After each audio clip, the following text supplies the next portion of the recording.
It's quite a nice, pleasant day, which is just as well because Charlie is going to the first endurance ride of the year.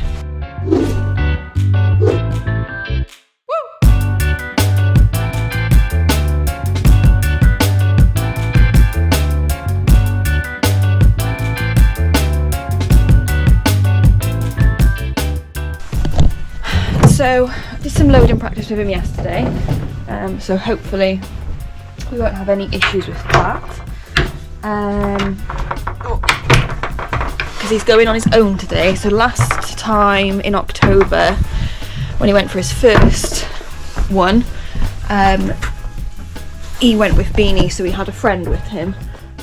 So he's travelling on his own and going to be riding on his own today. Mum's meeting me there to walk a little bit of it with me. So I'm just going to get the lorry sorted. I cleaned it all out yesterday, so it's not too bad. Yeah, feed everyone and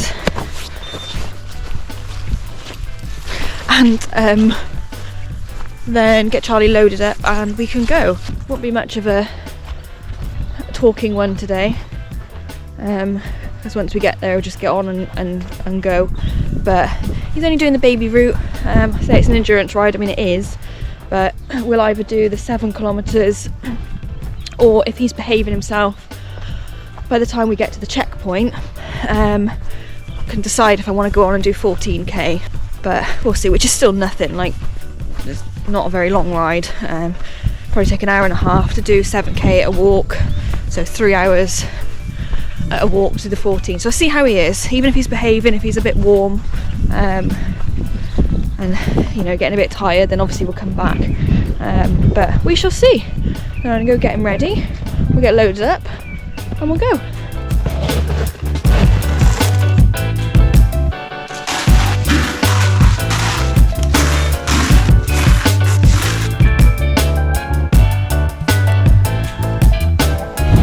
We finished.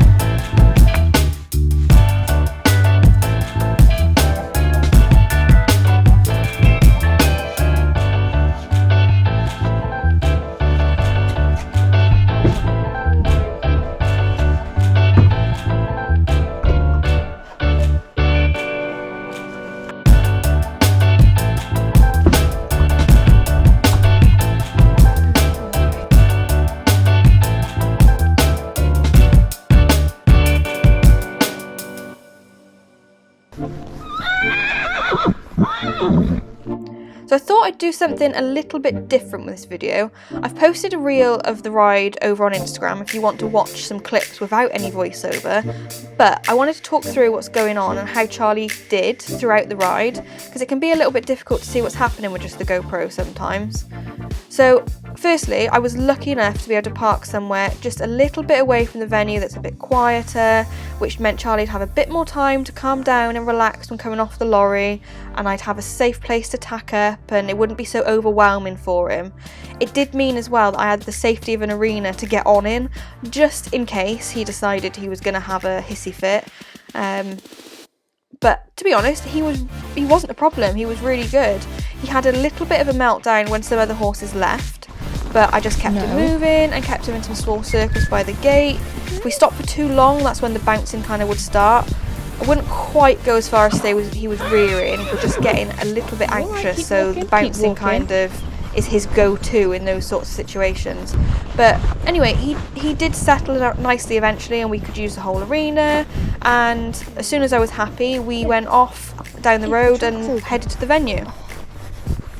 He walked past the trailers a lot calmer than in October, which I think was probably helped by the fact he had a short walk first to get there, whereas last time obviously I got on at the lorry and we were straight down that track to the start, so he was a bit on his toes. I collected my bib and let another rider start in front of us. They were out on their second loop, they're going a lot quicker than us. They were going to overtake us within minutes, but it did wind Charlie up a little bit again. He just wants to make friends with everyone and doesn't particularly appreciate being left behind, because that's just what he thinks is happening. But this happens at endurance rides, people go past you, so he'll need to get used to it. We'd only just started and got down maybe 100 metres from the start, and then I had to stop and let another two pass. And again, he was bouncing a little bit, but he was fine really. He just wants to keep his feet moving. He doesn't quite have that patience yet. There's no malice in what he's doing, it's just the fact he's green, and it's all very exciting. I never once felt unsafe on him on Sunday. He was trying so hard to do what I asked of him, and for the most part he did. He just got a bit overwhelmed sometimes. What I will say, and I've said it so many times before, is that the endurance riders are so courteous and so friendly. Every single person that passed us asked if it was okay to come past. They asked if we were okay. They passed us at a steady walk, and they asked if they were okay to trot once they were past us. Just so mindful of your needs as a rider and the horse when they're passing. Makes such a massive difference compared to fun rides where you get people whizzing past you without a care in the world about what's going to happen to you. Yeah, go on. He's alright. Obviously that's a generalisation, but it does tend to happen more at fun rides than at an endurance ride. And it's just so important to be courteous to people when you're passing, whether or not they look like they're having trouble with their horses.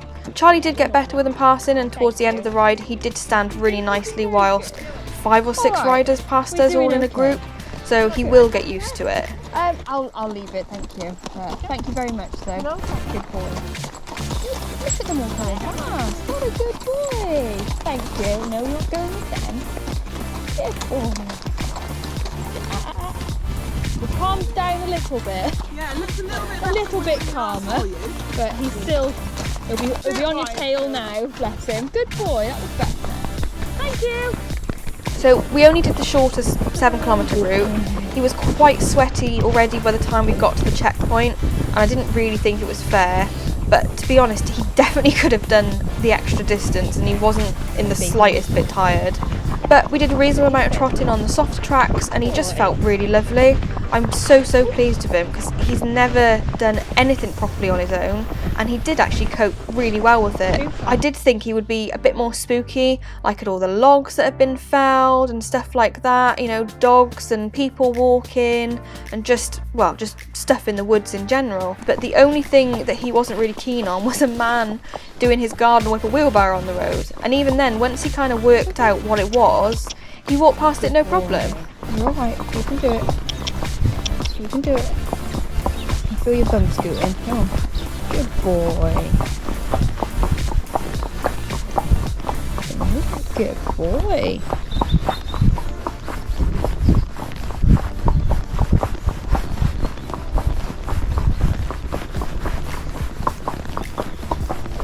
Good.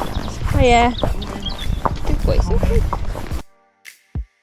Come on, you. Good boy. It's not going to eat you. Good boy. Well done. Come on, keep going. Keep going. He was so relaxed when we weren't around other horses. I actually even managed to change my camera battery, which is an absolute pain to do, and I have to kind of do it with one hand looped around the buckle of the rein because I need both my hands to do it. And he just plodded along with his head on the floor. He was so good. Also loading, he was so good for that as well. We had a bit of a battle at the last Maryland ride to get him home. Nothing major, it just took a little bit longer than I would have liked. So I did a bit of practice on the Saturday, nothing like leaving it until the last minute, and I found that he's much happier being shut in on the lorry on the outside. He doesn't like our partition because he can't then see out, and that's when he starts bouncing around and kind of panicking, especially more so when he's on his own. But he was so much better on the other side, so that seems to have helped. And apart from a little bit of hesitation getting his back feet up onto the ramp and then in the lorry, he loaded really well. So that's something else ticked off the list that hopefully I don't have to worry about too much anymore. It's definitely given me a bit more confidence in him in general.